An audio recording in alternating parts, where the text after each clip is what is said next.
खुद का घर तो भीख मांग के चलाते हो। खुद का घर तो मतलब तुम लोगों का घर परिवार तब तक पलता नहीं है जब तक तुम चढ़ावा नहीं चढ़ता तुम्हारे मंदिरों में या जगहों पे, या तुम कोई पाखंड जिसे कहते हैं कहीं पे चले जाओगे तो अच्छा जी ये पूजा कर लो, ये हवन कर लो, ये तिथि आ गई, ये डेट आ गई।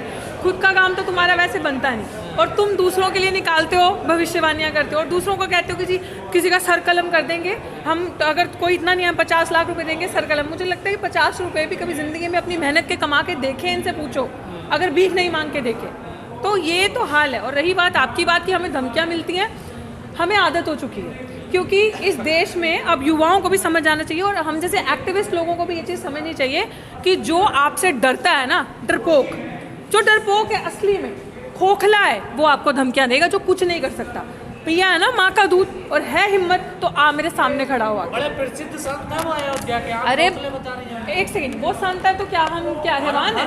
हम अच्छा वो होंगे परमहंस, उन्होंने खुद को अपने आप को इस चीज़ से नवाजा होगा, हम नहीं मानते। अगर संतों, आपने देखा होगा क्या संतों महापुरुषों की वानियाँ इस तरीके की होती हैं? मैं भी सिख समुदाय से हूँ, मेरे घर पर भी धार्मिक लोग हैं, मैं अपनी माँ को ही देख लेती हूँ यार, वो अगर सुबह उठ के पूजा पाठ के पाठ पढ़ती हैं, कुछ करती हैं, मैंने भी अपने घरों में देखा, कभी कोई ऐसा मैंने बुखलाते हुए नहीं देखा, किसी को जान मार काटने की धमकियाँ देते हुए नहीं देखा। सो आई हैवंट सीन। वो किस चीज़ का, वो धर्म नहीं, वो धंधा होता है जब आप इस तरीके की बातें करते हैं, क्योंकि आपको डर लगता है कि हमारी दुकान चलना बंद हो जाएगी। आपको ना एक्चुअली जिस तरीके से वो 22 प्रतिज्ञाओं वाला ले लीजिए, अगर कोई 22 प्रतिज्ञाएं ले रहा है, जिस तरीके से बाबा साहब ने वो 22 प्रतिज्ञाएं ली थी, मैं उस टॉपिक पे इसलिए जा रही हूँ क्योंकि एक ऐसा नेता, एक ऐसा लीडर जिसने सबसे पहले उन चीज़ों को लिखा था और प्रमोट किया था, जिस विच इज़ डॉक्टर बाबा भीमराव अम्बेडकर, जिसने तुम लोगों के देश का संविधान लिखा। तो आप इमेजिन कर सकते हो वो कितना लर्नड इंसान होगा, कोई बात हवा में तो की नहीं होगी। अब ये मूर्ख जो खुद अपना घर छोटे छोटे धंधे बिजनेस करके चलाते हैं, इस तरीके से लोगों को मूर्ख बना के ये बताएंगे। वो एक डर था, वो एक बुखलाहट थी कि हमारी चलती फिरती दुकान बंद हो जाएगी। रास्ता दिखाते हम धंधा बता रहे हैं, देखिए वो देखिए भावनाएं गई भाड़ में। वो कौन सी भावना है जो हाथ आहत हो जाती है? भैया ये कैसी भावना है तुम्हारी, हर भरी भावना? इस भावना को ना मेरे पास लेके आओ। I want to school this Bhavna. मुझे लगता है कि भावना बेचारी बड़ी बेबस है, लाचार है, इसका साथ कोई दे नहीं रहा। इस भावना को पकड़ के ना मेरे पास ले आओ, हम इसको मजबूती देंगे, इसको एजुकेट करेंगे, इसको पढ़ाएंगे लिखाएंगे ताकि ये मजबूत हो, ताकि ये छोटी छोटी बातों से बेचारी आहत ना हो। मुझे लग रहा है ये अकेली रह चुकी है भावना इस देश में। छोटी बात आप धंधा बता रही हैं, देखिए ये धंधा ही है, ये धंधा ही है। दिस इज जो धर्म होता है ना, वो जोड़ता है, धर्म कभी तोड़ता नहीं है। तो जो धर्म तोड़ने की बात करता है, जो धर्म नफरत की बात करता है, किसी को मारने की बात करता है, तो वो धंधा होता है, क्योंकि आपको डर लगता है कि आपकी दुकान बंद हो जाएगी। नंबर 1। नंबर 2, आपके देश में संविधान है, आपका देश संविधान से चलता है। भाई अगर तू संत है, तुझे इतनी दिक्कत है तो जाना कानून का सहारा ले, FIR दर्ज करवा, कानून के तरीके से चल, जो कानून कहता है उसको फॉलो कर। मेरे पे भी तो 2-2 मुकदमे हुए हैं, तो क्या मैं जाके बोलूँ कि मैं किसी का गला और सिर कलम कर दूंगी, काट दूंगी? No, this country will govern by the constitution and the laws. और आप ऐसी बकवास बातें करते हैं। ये अच्छा, तुम लोग कहते हो ना, आप लोगों ने सुना होगा हम जैसे लोगों को बोलते कि भैया हम तो आंदोलन जीवी हैं या हम तो एंटी नेशनल्स हैं। ये है एंटी नेशनल्स की जुबान, वाणी, जो देश के संविधान में विश्वास नहीं रखते। समझ के? लगता है ऐसे लोग जेल में होना चाहिए। बिल्कुल होना चाहिए। जब ऐसे लोग सत्ता में बैठे तो जेल में कैसे हो सकते हैं? बात ये है, मुद्दे की बात ये है कि जो लोग रेपिस्ट हैं, जो लोग बेईमान हैं, जिन लोगों के ऊपर सबसे ज़्यादा क्राइम रेट्स है, आरोप है, वो लोग ही सत्ता में, पावर में बैठे। तो फिर आप जस्टिस की बात किससे करोगे? अगर आप मेरा गला काट रहे हो, आप मुझे मार रहे हो, तो मैं आप ही के बस न्याय मांगने आऊँगी क्या? ये बात है। संविधान जो एक ओहो, इनकी वो भावना में बह जाएं, हम भावना में बह के कुछ बोल दें, हमने कोई चीज़ बोल दी तो वो उनकी भावनाएं हर्ट हो जाती हैं, फिर आप हम पे मुकदमे। हम किस चीज़ से? अच्छा, आपका धर्म ही कैसा, वो विश्वास ही कैसा, या वो प्यार ही कैसा, वो धर्म ही कैसा जो किसी के कहने पे ख़त्म हो जाए, टूट जाए? वो क्या चीज़ है? मतलब मैं अगर किसी से बहुत मोहब्बत करती हूँ, बहुत प्यार करती हूँ, आपने मुझे भड़का दिया तो मैं भड़क जाऊँ? ये मेरा प्यार है, ये मेरा विश्वास है। क्या बिल्कुल हेट स्पीच में आता है? ऑफ कोर्स आता है कि हेट स्पीच में। तो यही तो चीज़ है, जब देश का कानून इतना कम इन्होंने कर रखा है, सारी चीज़ें अपने हाथ में कर रखी है, तो फिर आप किससे न्याय की उम्मीद करोगे? एक ही चारा बचता है, सड़कों पे आओ, अपने अधिकारों के लिए लड़ो। ऐसे मुझे तो लगता है, ये तो आई डोंट नो जिनके बारे में कहा है, उनको अगर थोड़ी सी भी सोझी हो तो वो जाएं, FIR करवाएं SC/ST एक्ट के अंदर, क्योंकि वो दलित हैं नेता और SC कम्युनिटी से हैं, तो उनका फ़र्ज़ बनता है कि जब आपको पब्लिकली कोई इतनी बड़ी बात बोल रहा है और वो वकील भी है, तो भाई जी बुद्धि का इस्तेमाल करें, जाएं थाने में SC/ST एक्ट लगवाएं और इस हेट स्पीच को वहीं पे एंड करें, ताकि आज आपको धमकी दिया, आप तो इन्फ्लुएंशियल इंसान है, ऐसी एक सेकेंड इन्फ्लुएंशियल इंसान है, ऐसी धमकी किसी ऐसे और इंसान को ना मिले जिसके पास, जो गरीब है, जिसके पास रिसोर्सेज नहीं है, जिसके पास लोग नहीं है पीछे, समझे। तो खैर अगर लोग नहीं भी हैं तो डॉक्टर रितु, महमूद प्राचा, एडवोकेट भानु प्रताप जी हमेशा खड़े हैं मुस्लिमों की आवाज़ बन के, हम हमेशा हर एक के साथ। अब वो जाने करा दी है तो SC/ST में एक्ट में करवाई है, पूछ लीजिएगा। FIR का मतलब नहीं होता, वो वकील उनको समझना चाहिए, SC/ST एक्ट के अंदर FIR करवाई, बहुत बड़ा जुल्म है जो उन्होंने किया है। तो ये तो गौतम जी से आप पूछना, मैं गौतम जी की असिस्टेंट थोड़ी हूँ। RSS को बड़ी चिंता हो रही है कि हिंदू कम हो रहे हैं देश में।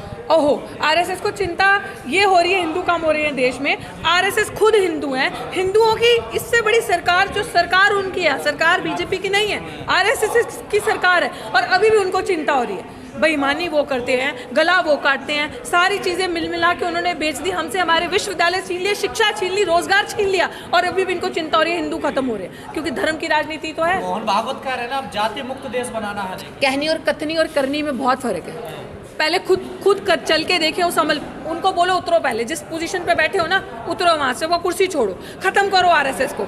RSS सारी चीज़ों की जड़ है, आप RSS को खत्म कर दीजिए, सारी चीजें खत्म हो जाएगी। तो क्या करे संगठन है, अगर कोई संगठन मानवता की बात नहीं करता, मानवता के अधिकारों की, मनुष्य के अधिकारों की बात नहीं करता, इंसान को इंसान से लड़ाता है, नफरतों में बांटता है, धार्मिक विवाद करता है, कम्युनल राइट्स करता है, तो फिर किस चीज़ का वो संगठन हो? तो वो मानवता की बात नहीं, जाति की खत्म करने की बात कर। मैंने बार बार बोला, कहनी और कथनी में बहुत फर्क है। जिस दिन वो करेंगे practically, I would literally like to believe कि उनको बोलो अपनी कुर्सी छोड़े उस कुर्सी को, और किसी शोषित समाज के बंदे को अपनी कुर्सी दे दे, दलित शोषित समाज को, कि आज से RSS का संगठन ये चलाएगा, और आज के बाद हमारे में धर्म विशेष की बात नहीं होगी और वर्णाश्रम की बात नहीं की जाएगी, खत्म सारी जातियाँ, करो सब रोटी बेटी का संबंध शुरू करो, सारे आपस में एक दूसरे के घर विवाह होगा, शादी होगी एक दूसरे के घर, और हम नहीं बोलेंगे इस देश को स्वतंत्र, हमें हिंदू राष्ट्र बनाना है, हम ये बात नहीं करेंगे। This is secular country, democratic country, वो बोले हमें संविधान पर विश्वास है, तो मैं मानती हूँ मोहन भागवत जो बकवास बोल रहे हैं वो सही है, बकवास या बात जो भी बोल रहे हैं। Arvind Kejriwal ji IIT pass out व्यक्ति है और वो मुख्यमंत्री है, और साथ में वो कह रहे हैं कि करेंसी के ऊपर लक्ष्मी गणेश की फोटो लगनी चाहिए। चोर चोर मुसेरे भाई, वो है मोदी नंबर 2, और जितना एक होता है सामने से छुरा मारना, तो अगर हमें पता है कि भाजपा सरकार हमारे अधिकार लेके जा रही है, ये सारा RSS का नेक्सस चल रहा है, वो हमारे अधिकार छीन रही है, प्राइवेटाइज कर रही है, तो हमें सामने से पता है, तो हम उसका उपाय क्या करते हैं? अगर हमारे हकों को, जैसे SC/ST एक्ट को डिल्यूट किया, रोस्टर को 13 पॉइंट रोस्टर किया, तो हम जमीन पे उतरे, हमने पीसफुल प्रोटेस्ट किया, पता है ये छुरा सामने से मारा है, और ये एक ऐसा शख्स है जो पीछे से छुरा खोपता है, तो ये ज़्यादा खतरनाक है। मोदी तो खतरनाक है, BJP खतरनाक है, लेकिन ये जो शख्स है अरविंद केजरीवाल, ये ज़्यादा खतरनाक है, और ये ज़्यादा खतरनाक किसके लिए है मैं बता दे रही हूँ, SC/ST के लिए, और सबसे बड़ा दुश्मन ये मुसलमानों का।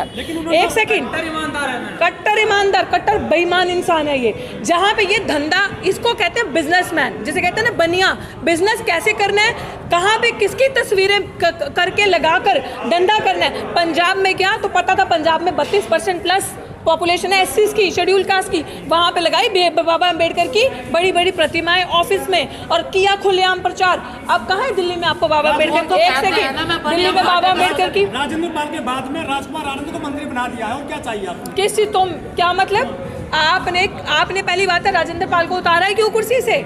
आप मेरे को सिंपल, मैं इस चीज़ों में नहीं जाना चाहती हूँ, मुझे सिंपली इस चीज़ का जवाब दो कि इससे अब गुजरात में वोट चाहिए हिंदुओं का, तो वहाँ पे राम राम, बगल में छुरा, यहाँ पे पता था 33% दलित हैं पंजाब में, तो फिर उधर वहाँ जाकर बाबा साहब का नाम बेचा। जहाँ पे जो चीज़ बिकती है, इस इंसान को बहुत अच्छे से पता है, ये वहाँ जाके उसी चीज़ का सौदा करता है, वो चीज़ बेचता है, तो हम क्या मूर्ख हैं? इसीलिए घाटे का सौदा नहीं करता। हाँ, तो नहीं कर रहा ना घाटे का सौदा, तो ये चीज़ तो हमें समझने की जरूरत है ना, मूर्ख तो हम हैं। अगर SC/ST ये चीज़ नहीं समझेंगे, हम जैसे लोग जो शोषित वर्ग है, जिस तरह मिनॉरिटीज़ हो गई, सिख हो गए, ईसाई हो गए, हम जैसे लोग ये चीज़ नहीं समझेंगे कि भैया ये धंधा कर रहा है, ये बिजनेस कर रहा है, हमें तो वहाँ से जहाँ जिन ऑफिस में इन्होंने लगाया है ना प्रचार करके बाबा अम्बेडकर का, वहाँ से वो प्रतिभाएं उठा के इज्जत से वापस लेके आनी चाहिए कि ये बिजनेस मत करो हमारे महापुरुषों के नाम पे। भगत सिंह भी, हमारे शहीद भगत सिंह भी हम भगत सिंह की फोटो लगाई है तो डबल, वही तो मैं कह रही हूँ, डबल बिजनेस किया है। एक तरफ सिख कम्युनिटी को वो उकसाया, केजरीवाल का चेहरा सामने आ गया क्या? ऑफ कोर्स पूरा तरीके से सामने है, लेकिन फर्क तब पड़ेगा जब हमारा समाज जागरूक होगा, जब हमारे समाज की बुद्धि में विकास होगा। और ये मैंने बार बार बता दिया, SC ST OBC मिनॉरिटीज के दुश्मन कोई हैं तो ये दो चेहरे। पानी मिल रहा है ना, अनाज फ्री मिल रहा है, बिजली पानी मिल रहा है समाज को। कोई नहीं फ्री मिल रहा, ये दोबारा मत बात बोलिएगा फ्री मिल रहा है, फ्री मिल रहा है। कहाँ से फ्री मिल रहा है? ST ST सब प्लान का पैसा कौन देगा? आप एक तरफ से जेब काट रहे हो। ये मैंने आपको पकड़ाए 100 रुपए, मैंने 100 रुपए में 100 रुपए पकड़ाए और मैंने आपसे 90 रुपए छीन लिए और आपको 10 रुपए देके उल्लू बना दिया। वो 90 रुपए का हिसाब कौन मांगेगा? आप मांगोगे कि मैं मांगूंगी? नहीं, आपको एक सेकंड वो 90 रुपए का हिसाब मांगने में चूक आप लोगों ने की। हमारा जो SC ST, सुनिए बात ध्यान से, दिल्ली में कितनी % पॉपुलेशन है? जितने % SCs की पॉपुलेशन है उतने % हर साल बजट एलोकेट होता है, और वो बजट कभी भी SCs के वेलफेयर के लिए इस्तेमाल नहीं होता। वो बजट जो दलित समाज के लिए, उनके वेलफेयर के लिए इस्तेमाल नहीं करते, उसी बजट को घुमा के दे दी बिजली फ्री, दे दी। जिन लोगों के पास मिलियन अरबों खरबों रुपए आप उनको बिजली फ्री दे रहे हैं दलितों के पैसे से, कौन सवाल करेगा? हम जैसे पढ़े लिखे शिक्षक और ये जो आज वकीलों की मीटिंग में आप आए हो, एडवोकेट महमूद प्रसाद जैसी शख्सियत और भानु प्रताप जैसी, ये लोग, हम लोग मिलकर उस चीजों पर लड़ रहे हैं। एक सवाल और मैडम आपसे, आप प्रोफेसर रहे DU में। बाहर में जाए आप केस, एक सेकंड, आप केस ये जो चेहरा है ना इस केजरीवाल का, बहुत जल्द हम खोलने वाले, सामने लाने वाले। यदि नोट पर गणेश जी आ जाते हैं, लक्ष्मी आ जाती है तो दिक्कत क्या है? ये मूर्खों की बात मेरे साथ मत करो आप लोग कि नोटों पे फोटो आनी गणेश जी की। आप किस अज्ञानता में डाल रहे हैं? नोटों पे इकोनॉमी इस चीज से नहीं बढ़ेगी। इकोनॉमी बढ़ेगी रोजगार देने से, काम देने से, बिजनेस खोलने से, प्राइवेटाइज नहीं करने से। लोगों की, हमारी पूंजीपतियां। लक्ष्मी पूजा ना हो? अरे मैं क्यों ना हो लक्ष्मी पूजा? जिसको करनी है, अगर आपको लक्ष्मी की पूजा करनी है आप लक्ष्मी की कीजिए, राम की कीजिए, आप गुरुद्वारे में जाइए, मंदिर में, मस्जिद में जाइए। दिस इज नॉट ए धार्मिक agenda, this is an agenda जो युवा की डिमांड है। आज आपको रोटी खानी है तो लक्ष्मी पूजा आपकी वो भावना है, बट वो आपको रोटी नहीं देगी अनलेस और अनटिल आप बाहर जाएंगे। हम पंजाबियों में कहते हैं किर्त कमानी, 10 नौमों से किर्त कमानी। जब तक आप अपने पैरों का, टांगों का, हाथों का इस्तेमाल करके खाना नहीं कमाएंगे ना, बाहर जाके कमाई नहीं करेंगे तो रोटी नहीं मिलेगी। ये एजुकेशन वो नोट भी नहीं आएंगे लक्ष्मी वाले। केजरीवाल अब कर रहे हैं देवी देवताओं की बात। मैं वही तो कह रही हूँ भाई, मेरा गला थक गया था, तेरे समझ ना आई। मैंने यही कहा कि भैया ये बिजनेस है, ये बिजनेस, ये इससे बड़ा पढ़ा लिखा तो है ही, उसको पता है मार्केटिंग कैसे करनी है, उसको पता है कि पंजाब में 33% ये पॉपुलेशन है, यहाँ पे जाके इसको बेचना है। अब वहाँ पे हिंदुओं को वोट लेना है तो अब राम राम करो, बगल में तो छुरा ही है, अब वहाँ पे जाके इस तरीके का नैरेटिव फैलाओ, लोगों को मूर्ख बनाओ।